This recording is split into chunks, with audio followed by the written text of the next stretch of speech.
In episode number 406 of the Reasons I'm Broke podcast, we cover the updated previews catalog and some of the changes you might see moving forward. We also have the HBO Max offerings for June. What are we really interested in and what can you find? This week's new comic book day review is Mirka Andolfo's Mercy number 2 from Image Comics. All of this and so much more on today's show.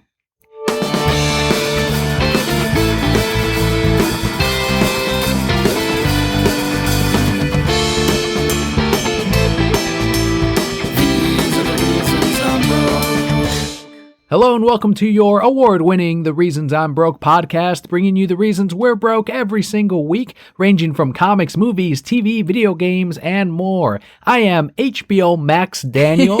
That's not a Pokemon trainer? It is today. Everything is HBO Max today. Everything is to the max. That's right. So am I HBO Max Palpa Kelly? You are what you choose to be. You're Palpa Kelly. Well, then I'm just a Palpa because I feel like that encompasses literally everything. If you were to take Palpa and translate it into a streaming app, that would be the closest thing to it would be HBO Max. Be HBO Max.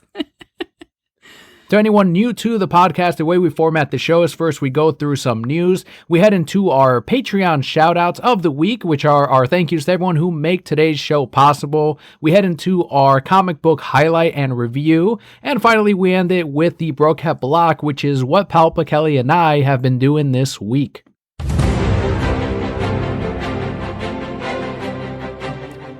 Kicking off our news with some big screen happenings, Scott Pilgrim vs. the World director Edgar Wright announced that the film will be returning to theaters as a re-release for its 10th anniversary. Wright tweeted, quote, "We were going to do this in August, but make no mistake, this will happen soon. Scott Pilgrim vs. the World back on the big screen. Can't wait," end quote. This is a movie I feel that I liked much more the more times that I watch it. The first time I was like, nah, it was okay. And then I've seen bits and pieces throughout when it's been on at the shop or something like that. And I like it a little bit more each time. This does match up with the news story that we had covered about a month and a half back on the thoughts on what they would do with Scott Pilgrim 2, such as where their relationship went after the last film. And as of right now, there's no sequel to the graphic novel, manga, comic, however you want to describe it. It's kind of it's a format of a manga, but it's American made, so it's not really kind of weird. It's just a graphic novel, right? That's there what you it's go. Called. Just a graphic novel for it. We definitely don't put it in the manga section. But regardless, there is no sequel to it, at least officially right now. Brian O'Malley is writing Snot Girl. So if you did like Scott Pilgrim, that might be one that you may enjoy. I read the first volume to Snot Girl. I am definitely not demographic. He went for a younger female audience, I think, with that particular comic book.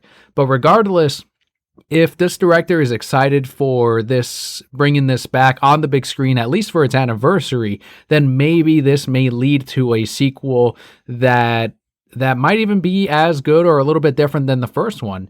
My coworker immediately was like, no, don't ruin it. And I gave her a few seconds and she's like, well, it might be better than the first one. We don't know. Because by now she knows that I just get into these. I just point out the logic all the time. Of course. And I'm like, oh, look at you. You're learning. What do you think? Are you at all nervous about any kind of sequel? No, I don't think I like the first one enough to be like, no, don't make a sequel, don't ruin it. I feel like at this point they've had plenty of time to think about what they would actually do with it, what would happen with the characters, all those other things. And if it's the same director, you can, be pretty confident that it's going to hold up.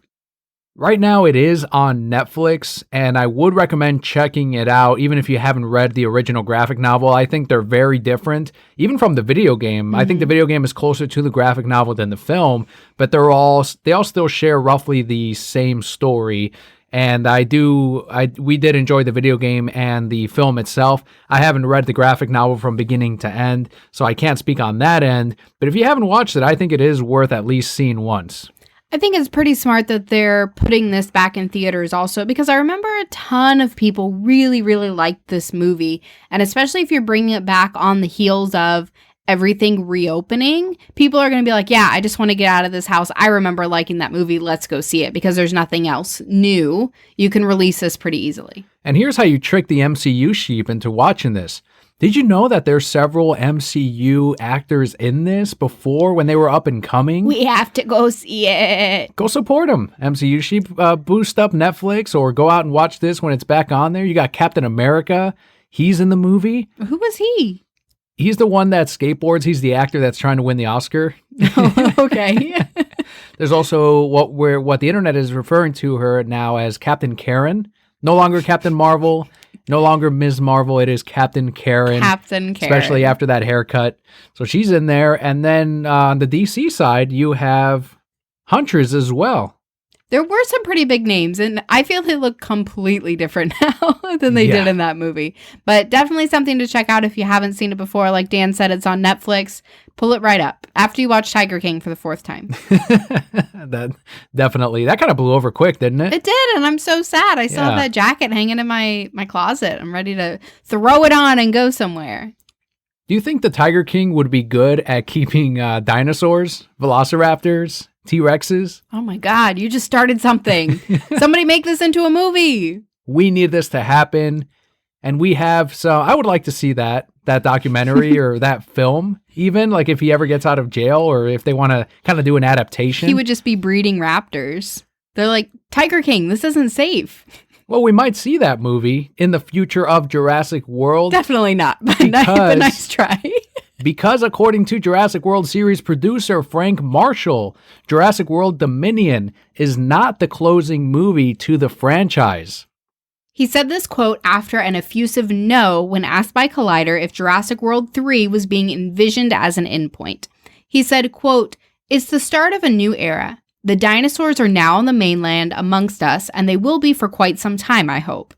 End quote. He added, alluding to future stories, that this is the new normal world where humans have to share the globe alongside dinosaurs. But then Goldblum has to call upon one man. And I saw a raptor, and a raptor saw a man.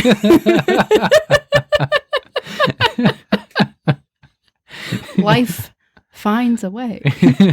Joe Exotic finds a way. Oh my God, I can't wait to watch this. That's not going to happen, but the nice Dino try. King. I still think it should be called the Tiger King because it all started with tigers, but he would bust in there being a scientist, right? And explain how tigers are just a descendant of dinosaurs. And they feel like, Joe, this is very not true. And he's like, I've raised 300 Tigersaurus Rexes. Wasn't he trying to breed a saber tooth though? I don't even remember. Yeah. There was so much in all those episodes. I'm still stuck on the skeleton in the car because who knows why? The guy riding the jet ski? I don't know. Well, they can all be supporting characters, but that's your in right there with the saber tooth. Because then the government can approach him and say, "We heard you had an interest in breeding prehistoric creatures. We've studied your saber-tooth findings." Saber-tooth findings. Well, Carol Baskin. As if he was successful. She's the villain.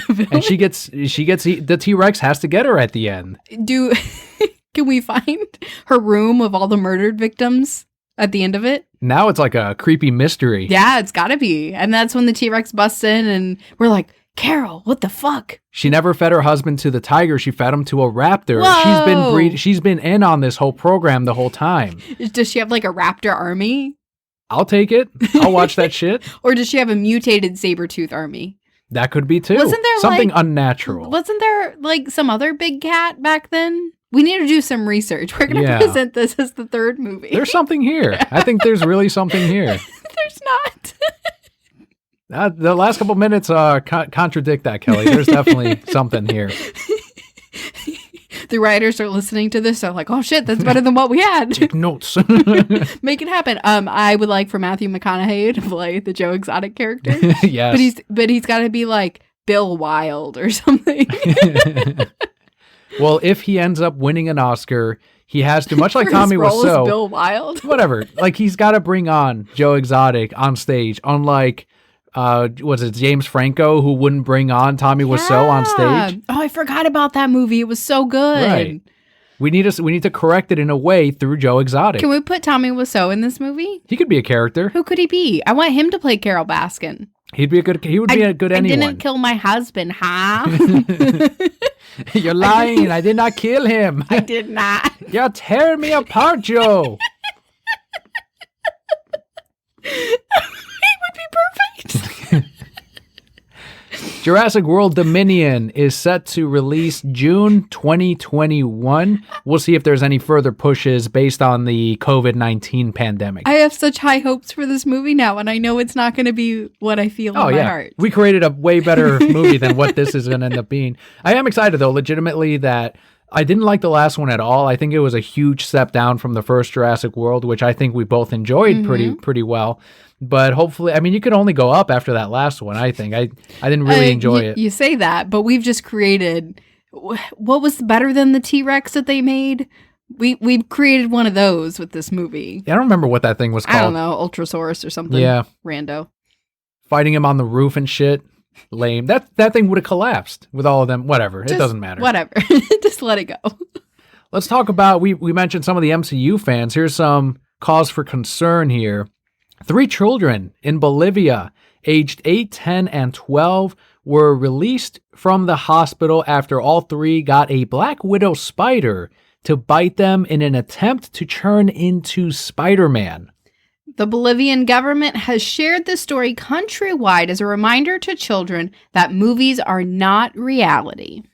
One of the comments I read was, well, duh, they forgot to nuke it with radioactive rays first. You can't just get bitten by a spider. I just immediately go to you if you were one of these children, and they would have been like, Daniel, why did you let this spider bite you? And you'd be like, you're only mad because it didn't work. If it didn't work, well then, like, fuck you. It would have been fine. And that would have been your logic. Like, yeah, it was bad, but if it had worked. See, what I pulled from this story is I'm glad I grew up in the era I did, because if I grew up on the MCU movies, I would have been doing some stupid shit like this too.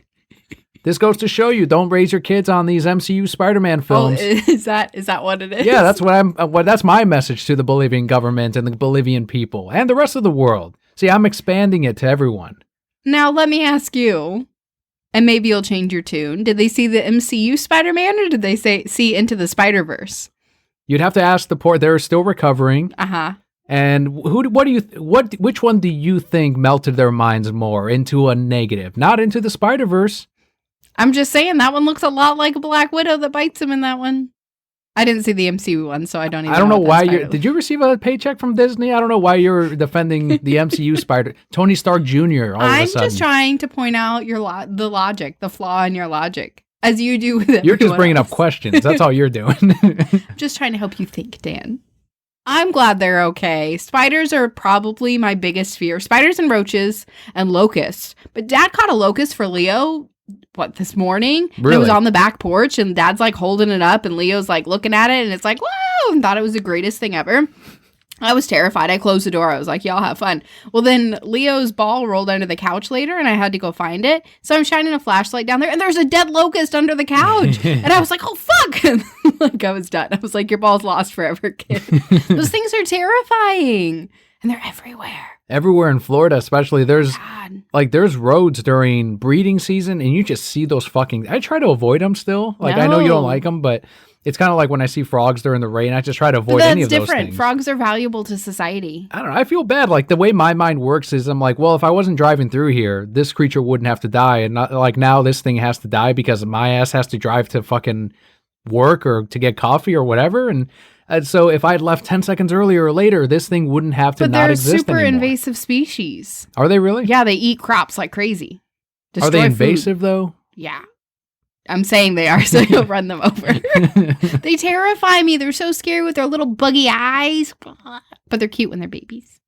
Moving on to a little bit of comic book news this week. The previews catalog released after almost 2 months of not having one. And what they ended up doing is they put 2 offerings, 2 months worth, because we didn't get one in April, into the current catalog that is out now.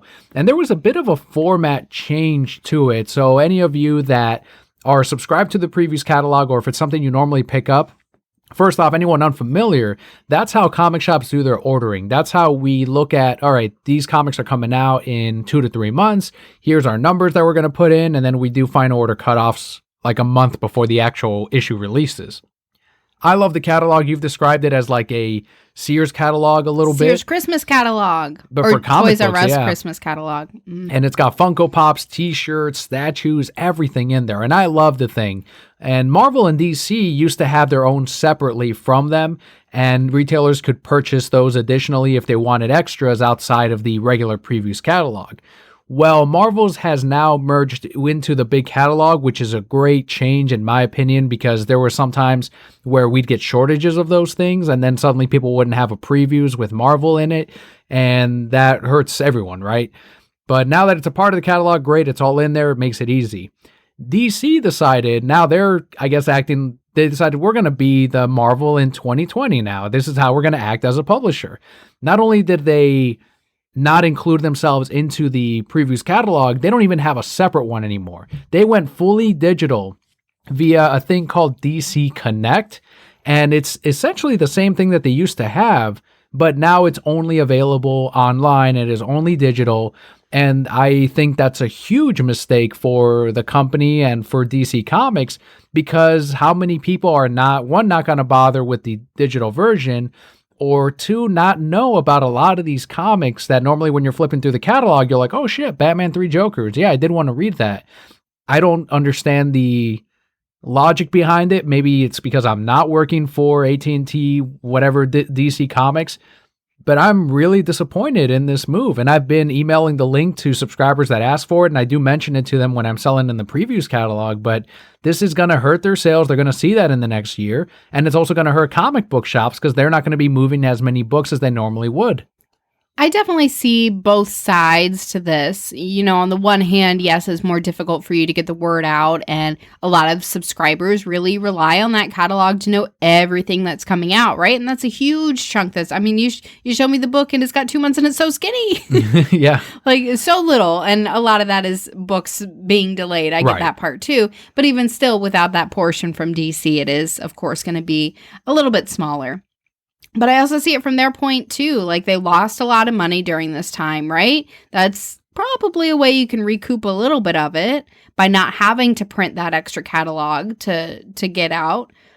But the environmentalist in me is also like, yes, less paper.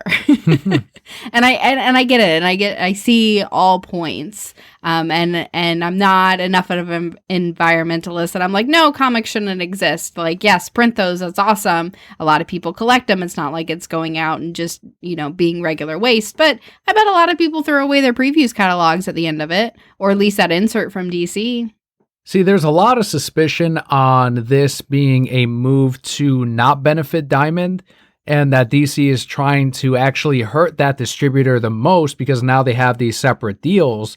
Or as Bobby suspects, he ended up tweeting us a question, and he ended up asking, quote, I bet this is more evidence they are moving to their own distribution and solicitation in-house, end quote. And he wanted to know our thoughts on that, and I think that's more or less the answer, because they've also not given Diamond their books on time. There's been delays these past 2 weeks on issues that should have come out these last 2 Wednesdays. And instead, they're like, no, it got pushed another week or another 2 weeks, whereas they're still releasing through Lunar and the other distributor or otherwise. And they're saying blame Diamond, but with also them not including the catalog in previews, that's telling me that they're actually trying to break away and lessen their influence with Diamond as much as possible. Genuine question. Do you think Diamond or someone in Diamond or even maybe Uncle Steve himself did something to piss off DC? That's possible too. And there's also the opposite theory that maybe Diamond is deliberately trying to not showcase DC as much because they ended up going with the multi-distributor model in that case. So it could actually be either way, especially when you bring up that question. Well, I even feel like with the multi-distributor model, this was already in the back of DC's mind. There was already some reason that they weren't totally on board with Diamond to where they say, yeah, let's use this opportunity to see what else we can do. And yeah, does it ultimately really screw with comic shops and make it more difficult for you guys in the beginning? Absolutely, until everything gets settled and you figure out what's going on. But I definitely think there's something going on behind the scenes that they're not telling us, because you don't just make big decisions like this. You don't just do these things and separate yourself from a company that you've been working for I don't even know how many decades, right? But an extremely long time. So maybe they like figured out what Steve really does on the side. I don't know, but it definitely feels like there's something there that one of the two of them isn't aligned with. And so they're like, we're not going to throw this out to the public, but we can't be a part of this. We definitely expected some shakeups and changes after the pandemic and after all of this went down. But I think a year from now, hopefully we'll have more answers as to what ended up happening between all of these publishers and companies. And hopefully we'll then have a more stable model on getting this information out to readers as much as possible. And now, unfortunately, that makes my job a little more, I guess, imperative in being knowledgeable for, hey, just so you know, like, let's put up as many graphics as we can, I guess, of these books that they're not giving us physical graphics for. What I used to do, and I do it for Marvel and some of the independent publishers, is I'll take a page from previews, I'll put it behind the Mylar bag and board, and put it above the new release section. And it works out well because as people are picking up their new books, they're like, oh, Daniel, can you also put me down for Joker Killer Smile is what we have up right now. Yeah, no problem, great. And I'm already behind the counter and I plug it in and easy.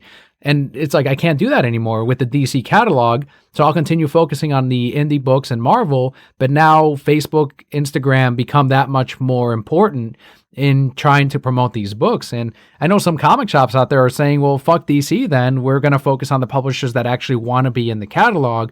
But I think that's a move to cut down on your own profit and your own sales.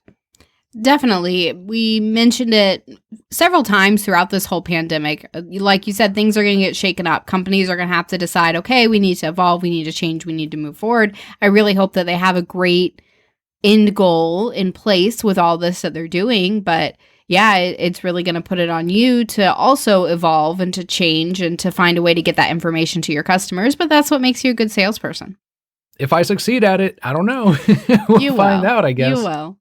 Here's some positive news, though, for AT&T, a completely different type of division for the company. You know, the DC publishing division is all in-house, still under the AT&T umbrella, but operates separately from what they're doing right now on the, I guess, little screen or on the streaming screen. Thanks to Warner Brothers' decision to hashtag release the Snyder Cut of Justice League, Suicide Squad director David Ayer has started pushing on Twitter for his version of the film. He tweeted, quote, "My cut would be easy to complete. It would be incredibly cathartic for me. It's exhausting getting your ass kicked for a film that got the Edward Scissorhands treatment. The film I made has never been seen," end quote. Having previously publicly called for the Snyder Cut, Long Beach Mayor Robert Garcia has also come forward to support David Ayer's Suicide Squad. He tweeted, quote, "You have our 100% support, and for the record, you and your team created some of the best film interpretation of comic book characters ever. Hey, AT&T and Warner Brothers Pictures, let's hashtag release the Ayer Cut," end quote. I feel like Robert Garcia is getting a check from somebody. I like him. He's cool. He's the best. He's the best of all time. There was also the governor of one of the Mexican states. So David Ayer was born in Mexico and he grew up in a barrio, as he said on Twitter. And he's been all up on in Spanish on Twitter recently, like crazy. And it's amazing. And one of the governors in Mexico has also come out on Twitter and supported David Ayer and said, whatever you need, let us know. And I'm like, holy shit, man, this is getting like political and he's getting some power behind this thing. But of course, there are plenty of people still in support of the Ayer Cut. We also have a quote from Scott Stern from Newsarama who says, quote, "If the Snyder Cut of Justice League does well on HBO Max, why not do an Ayer Cut of Suicide Squad for HBO Max as well? It took nearly 25 plus years, but we got the Donner Cut of Superman 2. There's precedent for it. Why not?" End quote. I agree, Scott. And I think it's even better because it would be a much cheaper release for AT&T on releasing Ayer's Cut, because from what we're seeing so far, it would just take some editing changes and definitely some soundtrack changes to Ayer's Cut, where his situation wasn't one like Zach's in that he was, in the middle of doing some finishing photography, some reshoots that he was working on. And instead for David Ayer, it was all done. He worked on it. It was complete. And then the editing is what ended up changing his version of the film. So I think that's all it would take is just an editor, some time, David Ayer going in there. He'll probably collect a paycheck from that time. And then you can release that a lot quicker probably than Zack Snyder's Justice League. I don't disagree that we should push for this and that this is something that I, and of course many people would like to see. Good. All right. Well, let's see what we have next. However, you have to be so careful because if you guys go in gung-ho like you did with the Snyder Cut, they're going to be like, you guys aren't ever happy with anything. That's not true. That is so true. AT&T actually responded on Twitter with one thing at a time. I think it's a positive change, and we're not pushing quite to the extent of Zack Snyder's Justice League, but it is something that we're like, all right, in the meantime, while we're waiting for 2021, how about release the Ayer Cut? That'll be good for HBO Max. You can release it by the holiday season. Or what I think is the more likely alternative is they're going to wait and see the numbers on Zack Snyder's Justice League and then consider from there Ayer's cut of Suicide Squad, which, again, we're not asking for. Put Steppenwolf in there just like they originally intended and make sure the mother box. No, that would completely change even Zack Snyder's Justice League because I'm sure there were changes from there. But stuff like Diablo being alive at the end, which was already filmed. The Joker scenes, which I think they were saying is an extra 20 minutes or so of more Jared Leto Joker. And the complete editing changes. There was also an arc for Katana that wasn't in the final cut of the film. There was a romance between Harley Quinn and Deadshot. There's a lot there that is already filmed and ready to be seen. I'm supporting you pushing for this. I will watch it if it comes out, but one thing at a time. No, I agree completely. And for the record, we enjoyed Suicide Squad as it released. You talked about changing the soundtrack. I loved the soundtrack. The soundtrack did amazing. It did do amazing in sales, whatever. Is it still the Billboard Hot 100 or whatever? It is still the Billboard Hot 100. Yeah, that one song was all over everything. It was on people's ringtones when they were coming into the fucking comic shop. People still change their ringtones yes, they do. To music? Oh, yeah. Is it real pixelated still? That'd be great. I wish. They were recording it from the radio. Did you ever do that? Yes. Oh my God. That was the best. You had to time it just right and then it was never right. And you're like, oh, fuck. Or voicemails. It would just be a song. Yes. There's still one phone number in my contact list that I call. And it's like, thanks for calling an AT&T number. Listen to this music while we ring them. And instead of ringing, it's just some rando song. But then it always throws me off. I'm like, is this elevator music? Very confused. Let me ask you something that I asked you last week. When and if this releases, and I think we're leaning more towards it's probably going to come out, what part of Ayer's cut are you most excited to see? Diablo being alive again. That's going to be a great moment. Are you at all concerned with the changes? One, they would add more of the abusive factor between Joker and Harley, which I think would completely change the dynamic, especially in the end scene of him breaking her out. And it would no longer be that more loving aspect between the two characters that we hadn't really seen even in the comics. It was always Joker manipulating and using Harley Quinn, and they fulfilled it in Birds of Prey later, which I didn't enjoy. I know you liked it, but at least there they kind of answered the questions as to why they ended up separating. But in Ayer's, he ends up selling out everyone so that he can control Gotham. Then Harley Quinn instead chooses the Suicide Squad over the Joker in front of him, and then eventually ends up with Deadshot.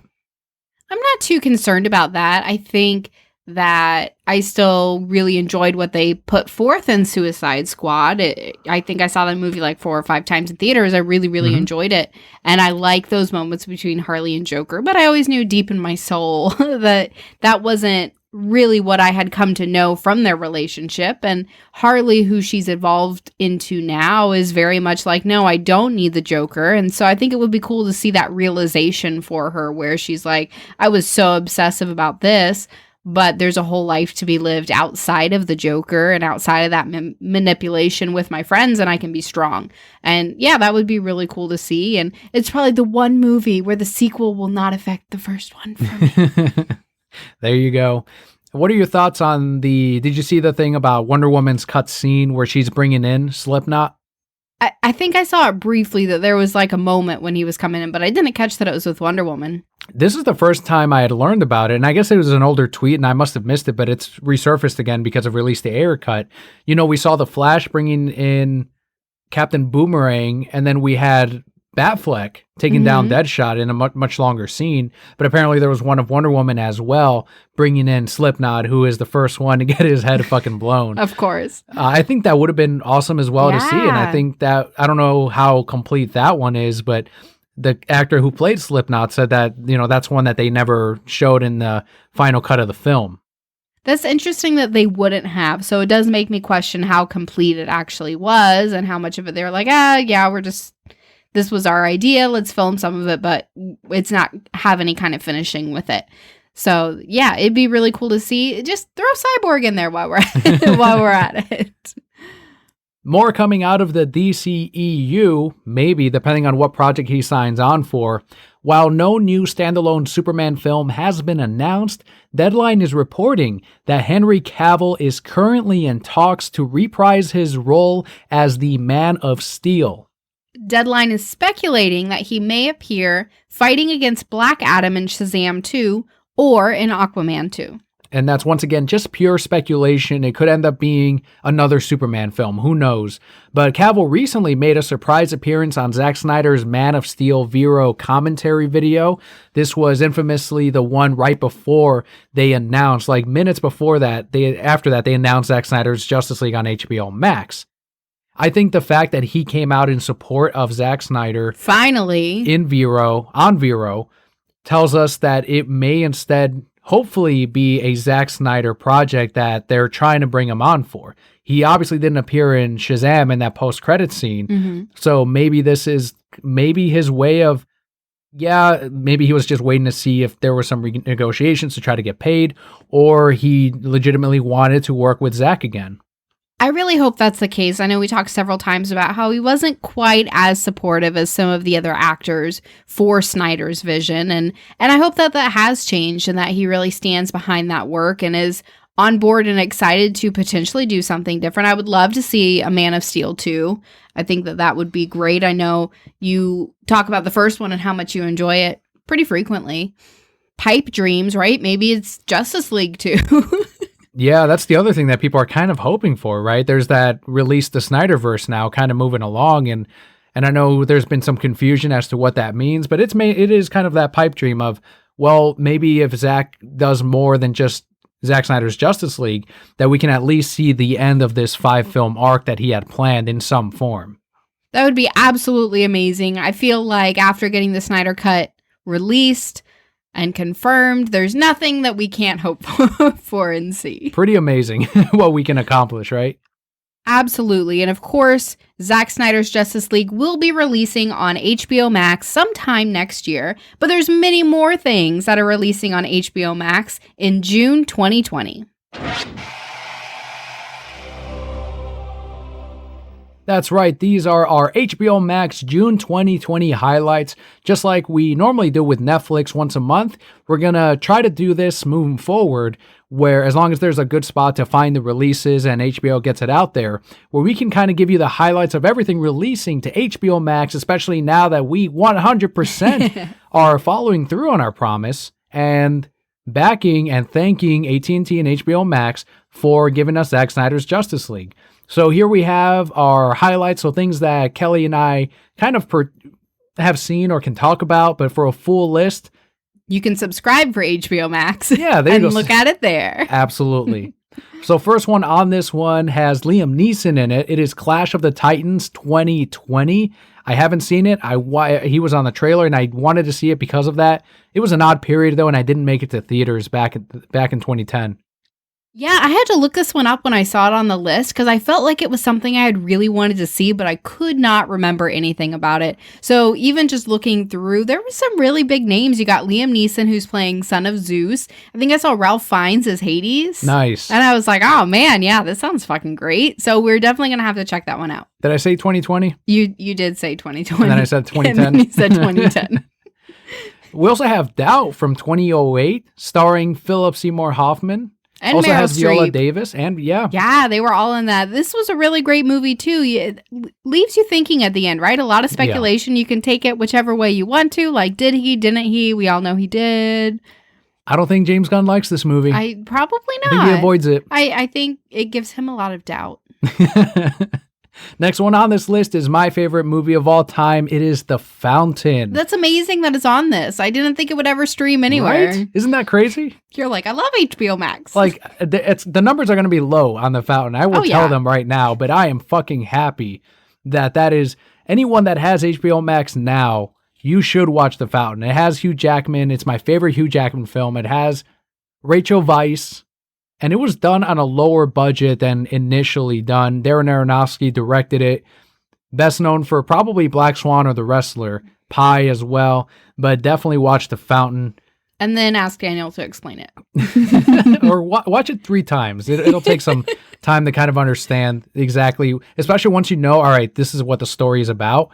It just plays in such a beautiful way. Next on the list, we have From Dusk Till Dawn. Have you ever seen this one? No, I don't even know what it is. It's directed Is it a vampire by, story? Yeah, directed by Robert Rodriguez. There's no love, though. It's not that kind of vampire Get story. out of here. It stars George Clooney. No. Half the movie is like a legitimate, what the fuck? This is kind of intense and dramatic. And then halfway through, it becomes a B-horror type film with like fake blood and guts and everything all over the place. So it takes this crazy churn, but it's fun to watch because of that, especially when you're not expecting it. I do like that first half of it, though, because it does seem like this crazy, intense film. And I kind of wanted to see that play out without the vampires, because there's no vampires at all up until that middle half. And you're like, oh, shit, I guess there's vampires now. They go into a bar, which is infested with them. And then suddenly everything that they had built kind of goes out the window, because now they're trying to work together to make it out alive. Every vampire, anything, should always be a romance. I think you should still watch Interview with the Vampire. I've watched it before. What'd you think? It was okay. It wasn't a romance. There was plenty of romance in there. There wasn't enough romance in there. I also added onto my queue, even though I did not like the 3 Lord of the Rings films, The Hobbit Parts 1 and 2, because maybe I'll like those. I don't know. I don't think so. It's possible. I don't think so. Can't be any worse, right, than the trilogy? The trilogy was kind of cool. They had those big trees. Yeah, that was the best part of those fucking movies, the tree monsters. I actually really liked the book. I read the first book.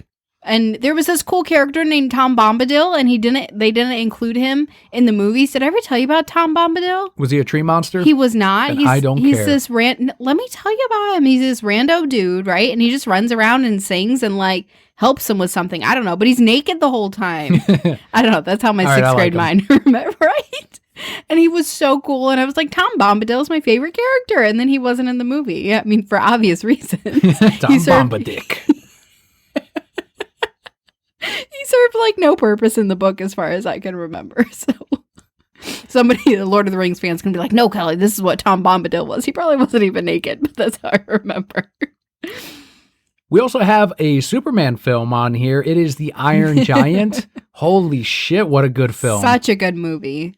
I remember getting that on VHS. It was so great. It came with the Iron Giant toy. Yes. But did you have that one too? Yes, But they put it inside the sleeve and I cut through the sleeve. I was so angry. And the stupid plastic sleeve was all warped from the figurine. Forever. So even if it was in your shelf for years, it would never go back to its regular. That always bugged me too. Mm-hmm. What a weird way to package it, right? Just fucking shove it in there. just put it in there. Such a great movie though. If you haven't seen it, it's marketed for a kid's movie, but I think I enjoy it way more as an adult. You had mentioned Matthew McConaughey playing Joe Exotic. Well, we've got Magic Mike. Also, great character in that. Also, just a movie. It's a movie. That's for the moms out there. So HBO Max is for everyone. For everyone. It was not a good movie. Or the dads. I don't know. It wasn't good. Like, okay, you saw some abs. Matthew McConaughey was the best part. The plot was terrible. It was so bad. Well, I doubt many watched it for the plot.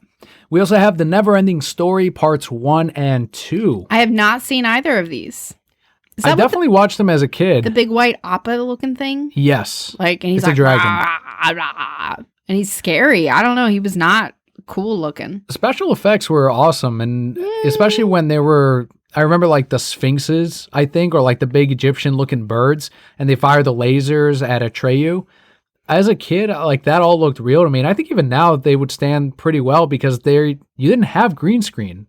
You had to actually build some of these things out. So I want to go back and check out parts 1 and 2. We also have Speed Racer. Is that the Speed Racer movie? Yes, the film. Oh, it's so good. It's one of my go-tos when people whine about they shouldn't adapt the anime into live action because Americans can't do it. It's like, watch fucking Speed Racer and shut up. It can be done. That was pretty good. We also have Teenage Mutant Ninja Turtles 1 through 3. Well, that explains why they are no longer on Netflix. Mm-hmm. They are now on HBO Max. I have There both, so win-win. We also have Tim Burton's Corpse Bride. Not quite as good as Nightmare Before Christmas, and they were directed by different people, though. This one's actually directed by Tim Burton, whereas Nightmare Before Christmas was Henry Selick, I believe. He also did the Coraline film. Oh, okay. Oh, that was spooky. But if anything, just to watch the stop motion animation and the character designs in Corpse Bride, I think for that, it's definitely worth checking out. We also have X-Men First Class. This is my favorite of the X-Men movies. It's really good. So good. Mine too. If you haven't seen it, definitely check it out. We also have Ford v Ferrari. One of the last films I think we saw in theaters before the shutdown. This definitely surprised me. I like this movie way more that you're like, we're going to go see this. I'm like, fine, a car movie, whatever. It was really good. I really enjoyed it. I want to go be a racer now and drive fast cars. It was nominated for a Oscar. It was very good. Definitely check that one out. We also have South Park seasons 1 through 23. Probably will be leaving Hulu now because of that, if I were to guess, in the next couple of months. We really enjoyed South Park. There was a time when we just watched like 3 or 4 episodes a night. I think it was like in Leo's early days when we weren't sleeping anyway. I know a lot of people enjoy Doom Patrol. Well, season 2 is hitting HBO Max and DC Universe. We saw a lot of season 1. I liked a lot of it. It was cool. We just don't have time. Like we have to really decide, okay, what are we going to invest our time in? And it's kind of halfway down the list. So once we finish everything else in the world. But there's just so much already on HBO Max, which I'll talk about once we finish the list here. But the first special that we discussed last week or 2 weeks ago, Adventure Time Distant Lands BMO premiere is hitting this month is hitting HBO Max in June. I think we're getting 2 this year, we had said, and then 2 next year. Yes. And the final thing on our list is Dr. Sleep. The sequel to The Shining, and one that I was like intrigued by, but I didn't want. With Ewan McGregor? Yeah, not enough to see it in theaters, but if it's on HBO Max, I'll fucking check it out. I just watched that new Hellboy one. Terrible. I miss Guillermo del Toro. I couldn't even finish it. I miss Guillermo too, but he wanted $4 billion. All practical effects. All for practical. Well, we'll give you 70 million. I want 100 now. For more practical effects. You got to see the interface. We got to play around with HBO Max today. They rolled this out so well. If you already have HBO now, you do your app update and it churns into HBO. It upgrades you. Evolves to HBO Max. And it's the same price as what you were paying already on HBO now. Even cheaper if you got in at the $11.99 deal, which was amazing. It got shared on our Discord. So if you're not in our Discord, you may have missed it. But check it out anyway, because you might still get in on that early bird special. So many things to benefit from on here. And looking at the whole thing, it's broken down. You've got TCM, Turner Classic Movies, all of the classic movies in there. You've got Cartoon Network. So that's great for kids if you just want to go in there. You've got the different profiles. They've got the kid-friendly profiles you can create, just like on Netflix. DC Universe has a ton of great movies and shows on there. Looney Tunes, Crunchyroll. What'd you think? What were your first impressions of HBO Max? It was really cool. I loved, like you said, the way it was broken down, because I think there were, 8 categories where it had the logos for each of the different franchises. So if you were looking for something specific, you could definitely click on one of those, scroll through and see how, where everything was.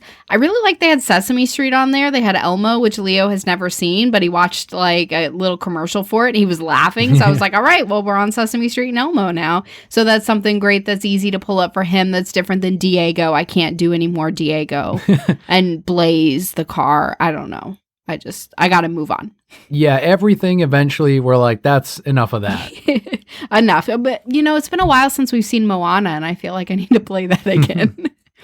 So, yeah, that was really cool. They had all your Charlie Chaplins on there. You were so excited. Studio Ghibli, all of those are up there as well. So the ones that we've missed, we can watch. There's a lot that I think Leo would enjoy too, like Ponyo, right? It gives us time to watch a movie we really like, and he will probably maybe at least sit through 20 minutes of it and enjoy it with us.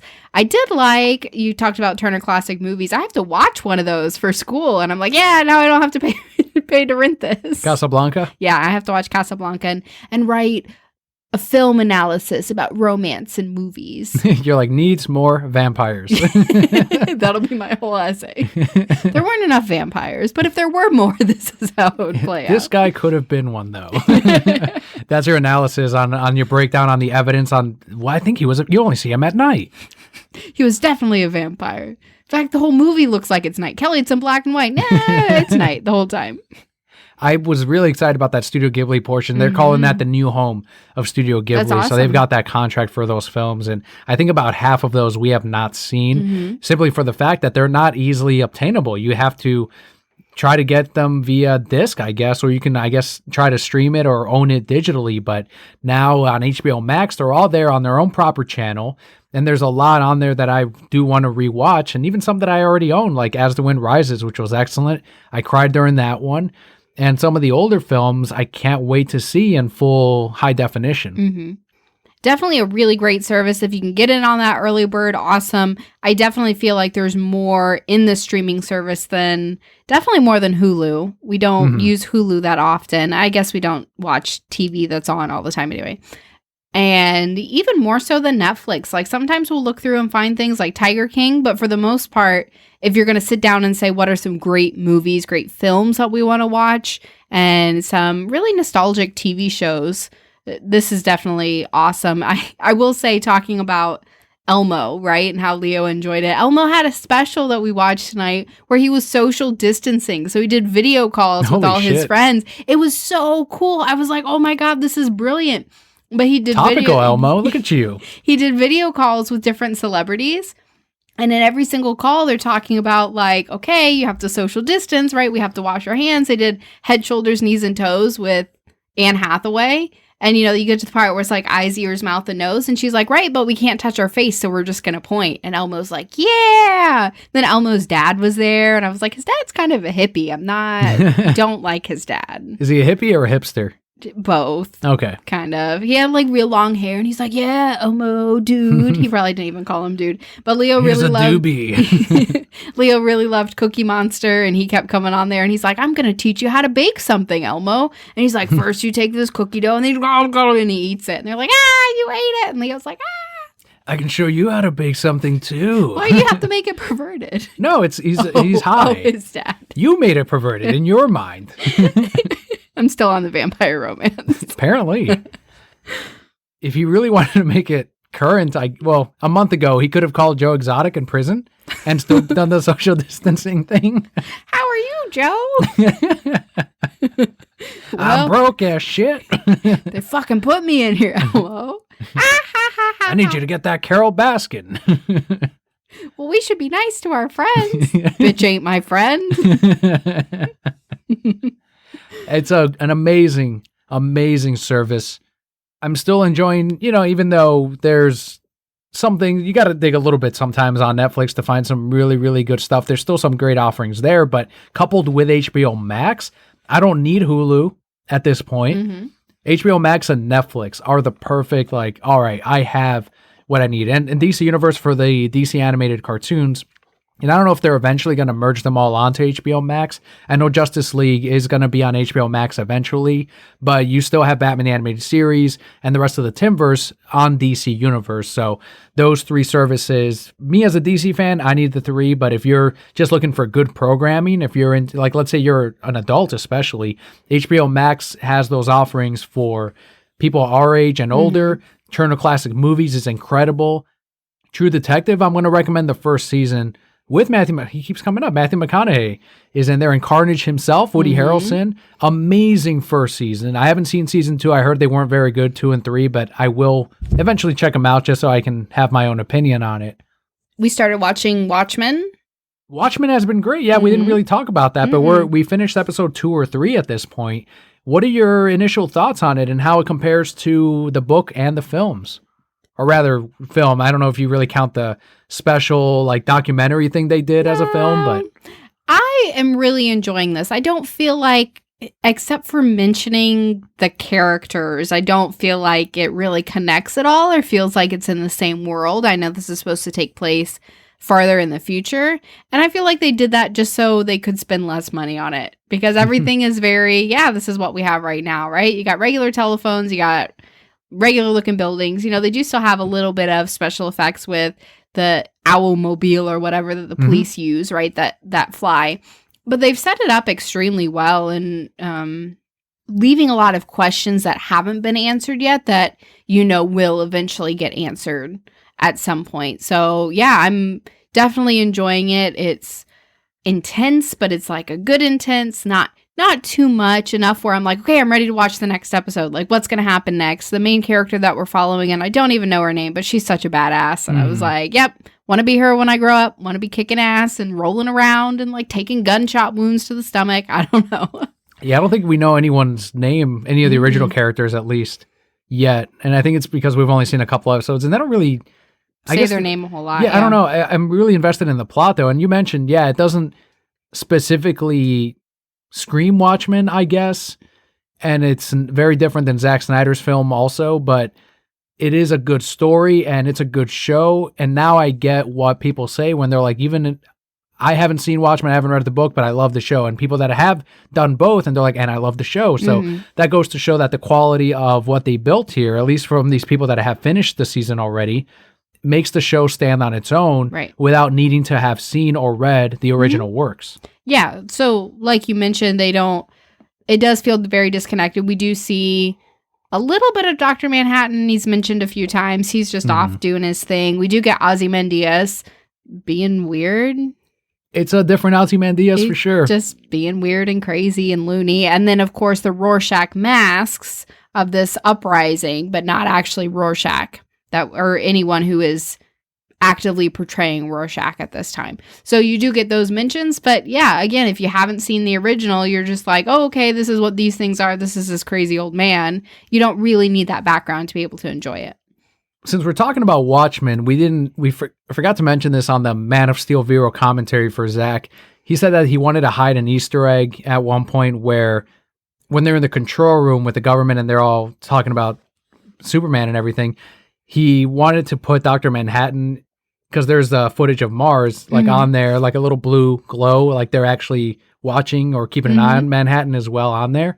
And I'm thinking, I don't know if that was intentional or not, but that was almost Doomsday Clock before Doomsday Clock. Oh, shit. Right? You're right. That would have been crazy. If that had been included in there, you bet your ass I'd be asking for Zach's Doomsday Clock or his Flashpoint, even though it's Jeff Johns' story, and I know that wouldn't have meshed well, but even then the fandom could have been like, Zach did Doomsday Clock before you, Jeff, you fucking saw, or I don't, they would, something would have come out of this or some kind of truth, but I thought that was neat because I also do want to, even though, again, I like Jeff Johns and I know that there's some stuff between the two, but I would have loved to have seen Zach's Dr. Manhattan come into contact with Henry Cavill. I just want to see more of his world, really. Watchmen was so well done. Now you're going too far, Daniel. Just a little bit. One thing at a time. One thing at a time. All right, AT&T. All right. I think that's all we have on HBO Max, though. I highly recommend it, and I can't wait to talk more about it over the next couple of months leading into Zack Snyder's Justice League next year. So excited. Thank you, AT&T. Thank you, Warner Brothers. Thank you, HBO Max. And a huge thanks to, of course, the whole Snyder Cut movement. But with that, we can jump into some thank yous for those who help make the show possible.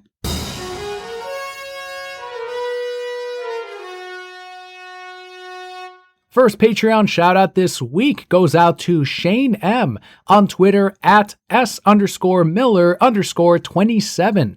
Shane pushed forward via Patreon to help us get to our Android and Apple app goals. He was specifically pushing for Apple also because that's what he uses. He's an iPhone user. And so far, it looks like we're going to get there at the end of this month. And it's all thanks to that huge push from especially Shane, but the rest of our Brocat Core members. We can definitely start submitting for Apple Podcasts to have our own app specifically for the show. Our next shout out goes out to Abdul Red Haji on Twitter at I can't say this. At R Gadanfar. GHADANFAR. What would I do without you? I would never pronounce anything correctly. Abdul Redha, in response to someone coming out in support of Boss Logic, said, quote, "Nah, fuck him. Man talked about Snyder deserves better fans like he's one to talk. He has no idea what us fans have gone through and all the good we've done. But he made a mediocre poster, so he's great, yeah?" End quote. Fucking Boss Logic's like, go ahead, you were going to... I don't even know who Boss Logic is. He's known for his Photoshop work. I started seeing him when he started doing like the face switches of what if Robert Downey Jr. played Batman instead and Ben Affleck played Tony Stark. Like he would do those switches and then he would Photoshop them as those superheroes or as Tony Stark and Bruce Wayne.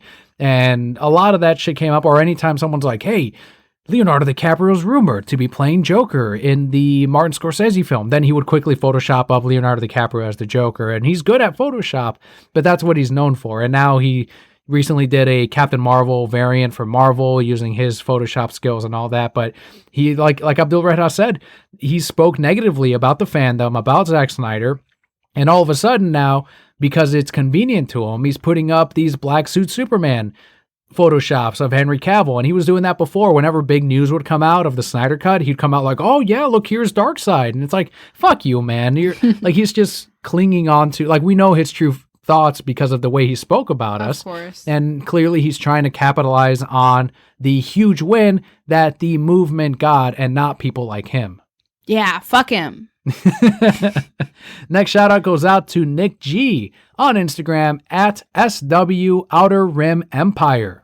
Nick gave us a shout out on the You Don't Know Sith podcast. In case it's not obvious enough, that is a Star Wars centric podcast. Make sure to check it out on your favorite podcatcher. Just search You Don't Know Sith.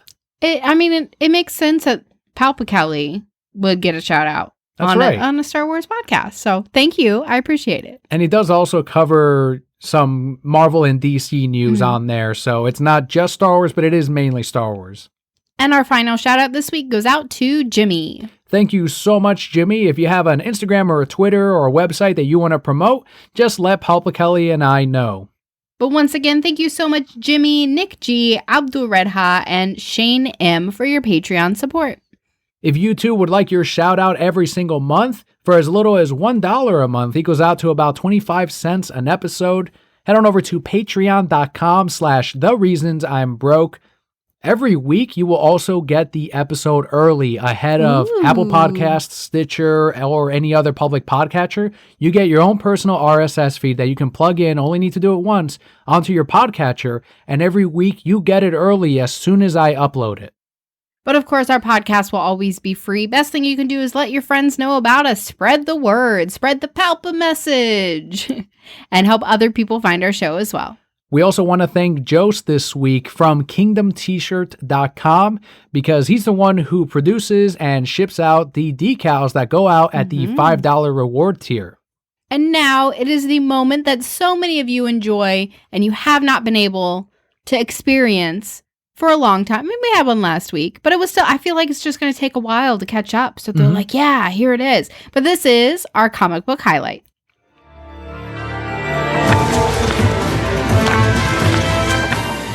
This week we have Mirka Andolfo's Mercy #2, writing and art by Mirka Andolfo, with colors by Gianluca Papi.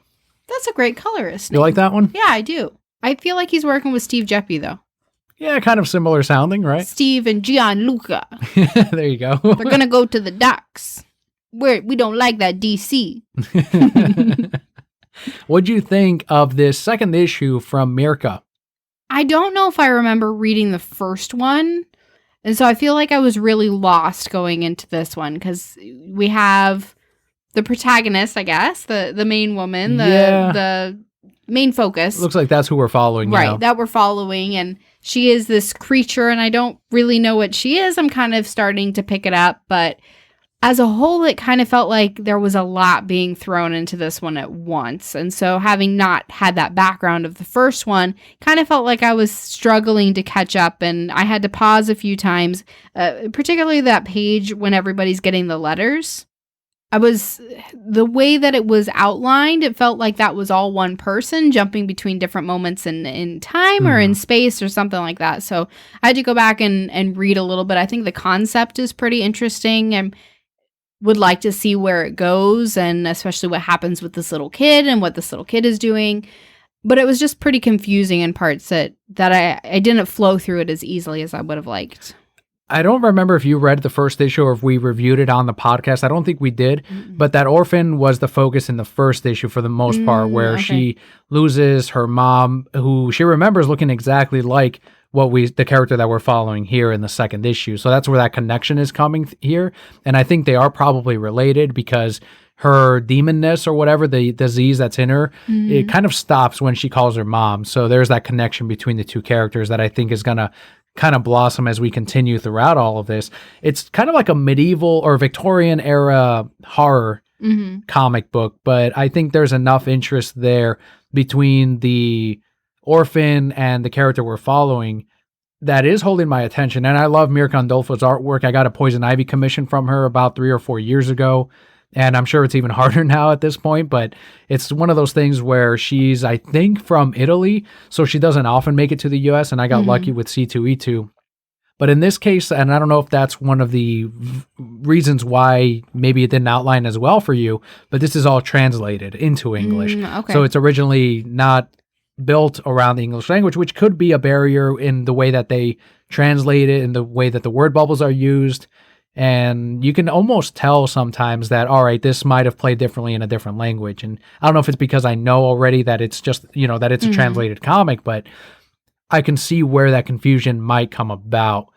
I like the second issue enough to stay on and continue reading. And again, the artwork is what hooked me on initially. I'm reading Unsacred as well by Mirka, which is a lighter comedy, also translated, I think, also from a publisher over there. And she was able to work out some deals here with Image and then Ablaze in that case. But I would recommend it if you're into Victorian horror. I know it's kind of a smaller genre. I'm trying to think of another comic that it might be like. But I will say, even though Unsacred is vastly different from it, if you've been enjoying her artwork there, or her art in Harley Quinn, every now and again she shows up there, and also in the Bombshells comic book, then I think Mercy is worth checking out at least. Thank you to all the Brokettes who voted for this book. Every single Wednesday, Daniel posts up a poll on Twitter, and you can vote for which book you get to hear us review on the show. Sometimes they get vastly skewed if a creator tweets or retweets the poll, and then you have all their followers like, boosh. All right, that's fine. It works. Yeah, if they want to hear it, they want to hear it. Let's head into the final segment of the show, which is what Pal Kelli and I have been doing this week. It is the Broket Block.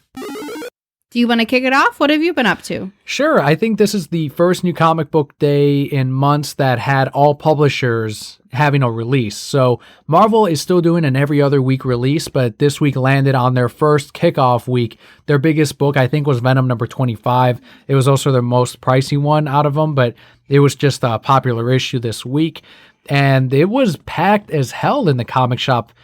In the morning, the line was almost like holiday level type, and I don't know if it's because everyone was waiting for the Marvel releases, so they all came in, or if it was just, the excitement of having a full new comic book day. I still have subscribers that realized until today that we were open. Like, they'll call and say, hey, are you guys open again? And it's like, yeah, come on in. So I think a lot of that is still people being able to get out, or maybe they're working again, so they have some income, so now they're able to check in on the comic shop. Whatever the case may be, it was a very busy new comic book day. It was a huge one in totals as well, which was awesome because it's not a big release for the publishers. They're still not firing on all cylinders. It's still a lighter release. as we move forward. So it was a good sign to see that people were picking up Funko Pops and statues and comic books and supplies. And it was a really good Wednesday for us. And I think a sign that people are still there to pick up comics and still there for this, to celebrate the fandom that we are in. I was also able to dive in a little bit more into Twitter and retweeting the next round of Snyder Cut roundtables that went up on their YouTube channel. So make sure to subscribe to the Release to Snyder Cut YouTube, because they were kind enough to allow me to host episode 3. They've since released episode 4, and they're going to be releasing even more from other podcasters on the internet. So always grateful to them and for everyone that tuned in to watch that episode. I just released the audio version of that here on the podcast last week. So make sure to check that out as well in case you haven't yet, or if you want the audio on the go, that's another way to kind of get it. But I'm working to get back also on the Batman the Animated Series commentary episodes.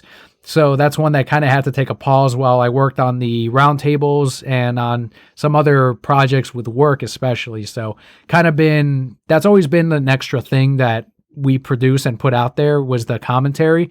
But I'm kind of itching to get back into that. And I think the last thing I have is we have a statue unboxing that we're going to put up on YouTube. So make sure to check it out on that one. A little hint, it is a Sideshow Harley Quinn piece. And it's amazing. So definitely check that one out. My week has been pretty much the same as previous weeks. Work, again, was really, really great. We are still the fastest out the window in our district, second in the area. So that's like all of Central Florida, right? Making these really, really great strides and really pushing. And just like I mentioned, really great to be at this point. I did finish 21 days of working out. I've worked out consistently at least 30 minutes a day for 21 days, which is more than I have done, I think, ever in my whole life. But it was great to be really consistent. And now I'm at the point where, like, tonight I didn't do my video, but I was still like, I have to do something. I have to, I kind of felt my mood dropping, and I was like, nope, got to do something, got to get, those chemicals and all that stuff. And I got to move around a little bit, but I feel stronger. And I know you can't tell a difference, but I can tell a difference. Well, it's because I see you every day. I know. I see myself every day. Yeah, but you know what your body is going through as you're going through, and you're building these neurons now 3 weeks later, right? Where that's what you're feeling now, where it's like, no, I'm supposed to be doing this thing. So your body's now conditioned to be doing those workouts. Right. And so really enjoying it. I'm going through Total Beachbody's 21-day fix. I don't know is what it's called, but it makes it extremely easy as a mom and a parent and someone who's working and also doing school and all these other things, because it's just 30 minutes and I stream it to the TV and I can put on an episode of Diego or whatever for Leo and just take that time for myself, when you're headed home for work or whatever, and get that done. And that's just 30 minutes for me. Like, I get that I'm sweating and dying and trying to do push-ups that I can't really do. I can do like 2 push-ups now. I'm very proud of myself. But just time for me, and I feel better after I do it. And even I've been making very conscious choices on what I'm eating, and if I eat something wrong, I know immediately. Like, the second I take a bite, I'm like, oh man, I'm gonna feel this. So I need to get back and be a little bit better about that, because I'm at the point now where I'm like, yeah, this sounds great. I've been eating great for a while, and nah, I can tell. I know exactly what you mean. And I get that now, especially too, like if there's sweets or something and it feels heavier, and we've both kind of, I changed my diet pretty drastically about 7 months ago, so I've been going through that process as well. And it's also changed my sugar intake in other things that I eat. So I can definitely relate to some of what you're kind of feeling or going through. Except you probably dropped 30 pounds by doing that, and I've dropped 3, but it's fine. So yeah, I've definitely really been enjoying that, and I'm hopeful that that's something that I can continue on a regular basis, especially now that it's been 21 days and I've built that habit. One thing that just came to mind with our TeePublic shop, Bobby on our Discord was asking us to please put up the masks in the Brocat Core designs, because they're already up for the partnership designs where you had like the ones from other designers that are in our shop, but we help each other out and everyone gets a cut of the sale. But for our Brocat Core ones, I disabled the masks, and I went on that rant like a few months back about that. But since then, Bobby was really wanting the Brocat Core designs. I had talked with some people at work and in real life, and kind of came to that conclusion of, look, if people want to have fun and design their masks or wear something that's not just a plain medical mask, then so be it, right? Like, who am I to say anything or change anything? And I think that's also a result of the fact that things are on the upswing. So it's thankfully not more serious than it is right now. So that's all kind of helped in changing that. And TeePublic Designs now have the masks for the Brokehead Core available as asked for by Bobby, and we've already sold quite a few. That's so awesome. there's that to look out for. If you want to check out our TeePublic store, all of that helps out. But there's more than the masks. There's t-shirts, there's mugs, there's sweaters, there's all kinds of great designs from other designers on there, like the Batman Who Laughs in the metal design, kind of like the I know it's a rock band, and that's not my thing. My thing is Metallica. EDM. It's not Metallica. I don't. It's normally like a skull like type of design, but instead it's the Batman Who Laughs. Regardless, all of that helps out the show as well. But that was a cool little upgrade that was done or requested by Bobby, and also known as @Cuban Slim. Something that doesn't help the show, but I gotta mention it because it's the coolest thing you can buy. Don't buy it because I want to buy one and they'll all be sold out. There's a Lapras pool float on the Pokemon Center site? On the Pokemon Center site, and I didn't even know this was a thing, and I'm sure they're all sold out now. It's $50, but if you're standing up, this thing's to like my shoulder. It's giant, and you can just float on it, and I could dress like Misty and just float around a pool that we don't have with my Lapras float. I want it so bad. And then I went on the Pokemon Center site, and there's so many cool things. Do you know how many Gengar things are up there right now? It's one of the most popular Pokemon. There's a Gengar mug, and it's shaped like his little ears and his little spikies in the back. So cool. There's a bunch of Pikachu graduation things, and I was like, well, I'm going to have to buy this in December. Yeah, I haven't visited the Pokemon Center site in quite some time, and I think it's because I know I'm going to spend money if I go on there, and I don't need to be spending money right now. Money. But that's why the reasons we're broke, right? It goes right back to the podcast. But that is it for our show this week. We want to thank you all so much for tuning in this and every week. If this was your very first episode, we hope you found something in today's show that entertained you or that informed you, whatever it is. And hopefully you'll stick around and join us next week. Thank you so much for tuning in. I'm Emperor Palp Kelli. And I am HBO Max Daniel. I'm Brokehead Core. All will be well.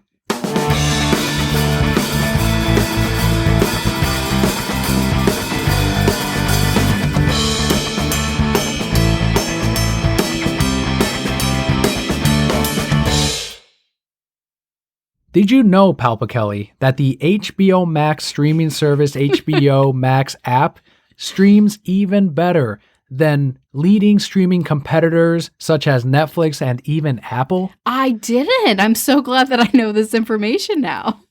That only grows the value that is HBO Max. What a fantastic fucking service. Great service. I've heard nothing but good things about this service. I've seen nothing but good things. I didn't know that I can feel this way about a streaming service. This excited. Like, it's such a great addition to I think it's gonna be the bright spot of 2020. Should I be worried? Are you going to leave me for HBO Max? If there was any streaming service that even had that chance, it would be HBO Max. As I said earlier, if there was ever an app that came close to Palpa Kelli being translated into an app, it'd be HBO Max. That's a compliment to both and to all. And that is my husband answer. I am safe on all accounts. That was especially on your HBO Max account.